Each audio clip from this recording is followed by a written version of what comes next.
It is time for America's favorite news segment. Many people have been asking me questions. Is it okay for me to eat 70 hot dogs at once? What temperature should we keep our house at? Is it okay to be scared? Is it all right if I'm scared? Is it healthy? Welcome to this week's Ask Andrew. All week long, people have been asking me over and over again, Andrew, how do I get back to sleep after daylight savings time has ended? Let's walk through this. You get out of work on a Friday and it looks light out like this, or at least it used to, but now it looks like this. So how are you sleeping?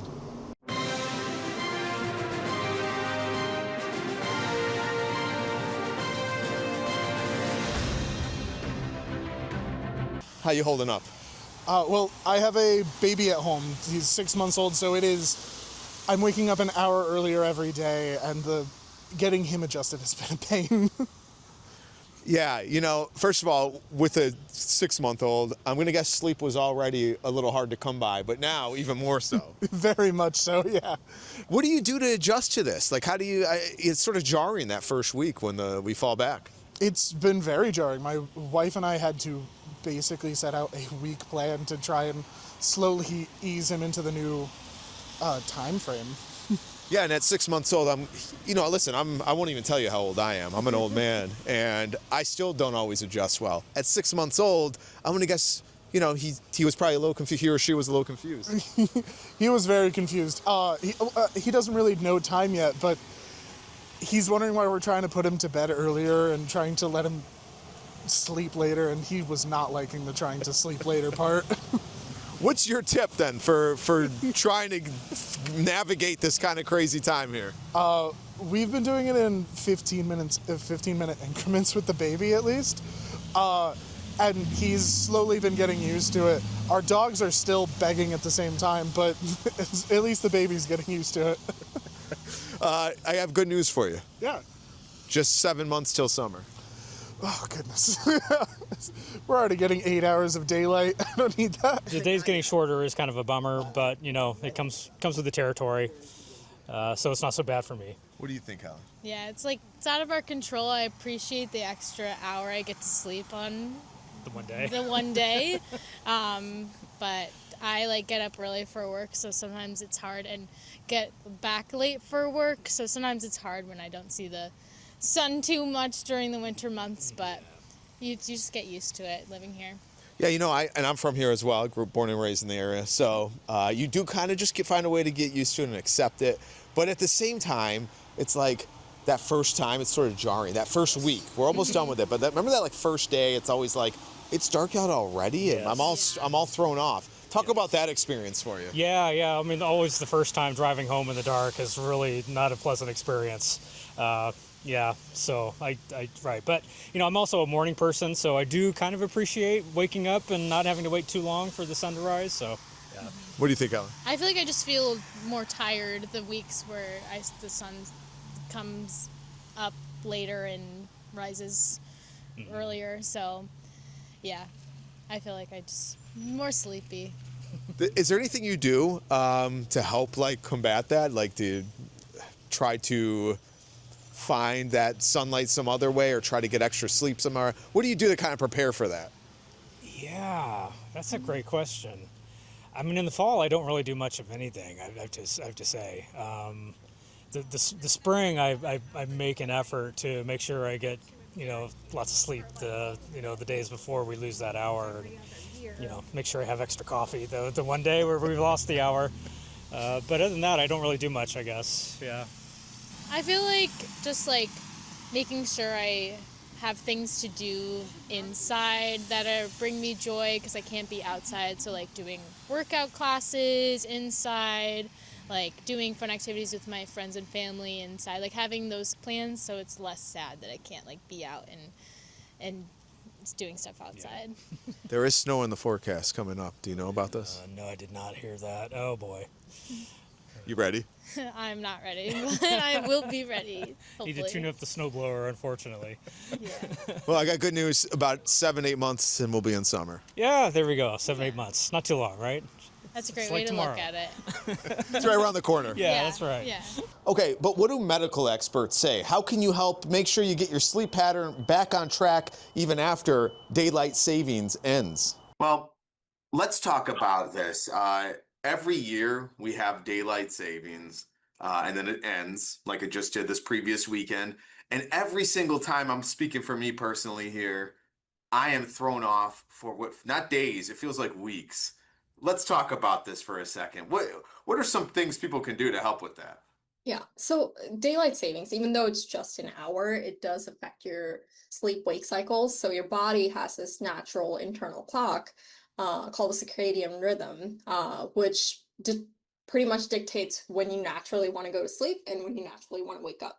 So with time change, this kind of gets affected. This leads to like worsening mood, fatigue, appetite changes, and things like that. So those are all things that to be mindful of so that you can mitigate those leading up to the time change itself. So you should consider maybe adjusting your sleep about 15 minutes per se for the days leading up to it. 15 minutes each day so that by the time the daylight savings time comes around, you're kind of adjusted from that standpoint. This is important all the time, like healthy diet, aiming to sleep 7 to 9 hours a day, limiting screen time at night, which everyone's guilty of, including me. Um, Exercising regularly, all this kind of improves your sleep quality, especially at this time of the year when you have daylight savings time as well. Yeah, it's funny, like you said, it's only an hour, and yet it creates such a, I think we're like almost like uh it's like a jerk reaction to like, oh, suddenly it's dark out. And it used to be light out this time. Now it's dark out. All those, it's almost psychological in a way, as well as physical. Is that things that all of that adds up, though, you think?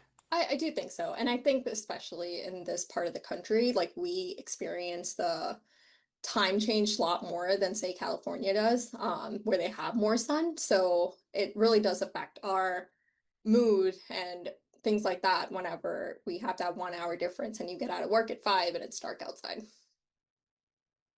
And then, of course, we see that on the other end where it's still light out in the morning, but that starts to creep away, and suddenly you're like, where is the sun at all in this Yeah. equation?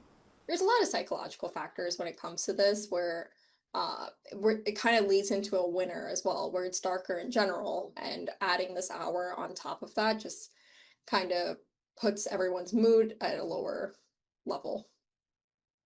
Now, do we see the opposite effect then when we spring forward and the days get longer and the sun's out more? Do you see the reverse trend there? I mean, the sunlight in general really does affect your circadian rhythm, whether it's just like mood wise, but as far as like your sleep hygiene, you're better at going to sleep at the same time whenever it's lighter outside for a longer amount of time. So all that kind of plays into it. When it's lighter outside, you're more likely to go exercise, get some fresh air. So all that kind of plays into that. So I do think you benefit on the other side, but this is the transition time of the year where it might not be as beneficial. There's that temptation to say, wow, we get an extra hour of sleep. And some people really like that part. But I always know deep down that extra hour comes at a cost. It's like Yes. 1 extra hour sleep and then months of darkness. That's what I'm always thinking. Yeah. In Rochester, especially.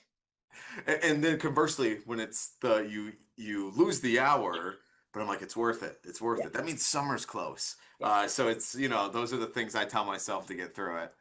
What are some tips then for people who, like myself, I'm not kidding. I still feel sleepy. It's been 5 days, and I'm like, still like a little when I get out of here. I'm like, oh man, I'm ready for bed. And usually I'd be energized still to go home and get things done. Or I'm ready for bed now. Are there little things we can do to just kind of help with that?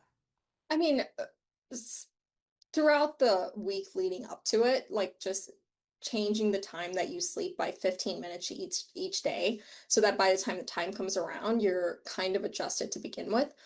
Whenever you are feeling the way that you're describing, try not to take naps in the middle of the day. That just worsens your sleep pattern. So try to just stick with it so that you go to sleep at the right time rather than taking a nap in the middle of the day and then staying awake until 11 p.m., which is not your normal. So those are good ways. In general, exercising in the morning is really good for you. Helps with sleep quality at night, just energy throughout the day. Try to minimize exercising right before bed, just because it gets you kind of going and then you're trying to put your body to sleep right after that. So those are all good things to try to do. And overall, of course, healthy diet. That's not just this time of year. Is throughout the year, try to have a healthy diet, good sleep, exercise, all of that.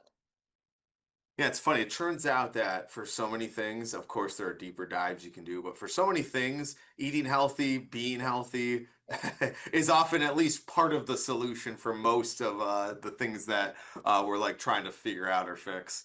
How about parents out there? You know, one thing for me to like, okay, I'm going to consciously do this. I have a 2-year-old at home. What is something that you like? He's not going to understand why it's suddenly dark and he feels more sleepy than he did, or he's grumpier than he was. Are some little tricks you can do, or are there any little things you can do with maybe the younger guys there? I mean, with children, it probably takes a little bit longer for them to get adjusted completely. So I think it's a matter of just letting them kind of adjust over a longer period of time than we expect adults to. It might just take them a couple of weeks to kind of get back into the routine of being able to go to sleep at a certain time after daylight savings happens. So it's just a matter of letting each kid kind of determine their own timeline when it comes to that. And of course, screen time even for them applies. Try to minimize screen time towards the end of the day. And yeah, that's probably the best things for them. Yeah, no, that makes sense. And like you said, exercise, maybe they're not going to the gym and lifting weights, but play with them, have them Yeah, run around, get yeah, that energy out. yeah. That's going to help them be tired later on in the day. So looking for ways to do that. What about then just what can you speak to about maybe what's happening?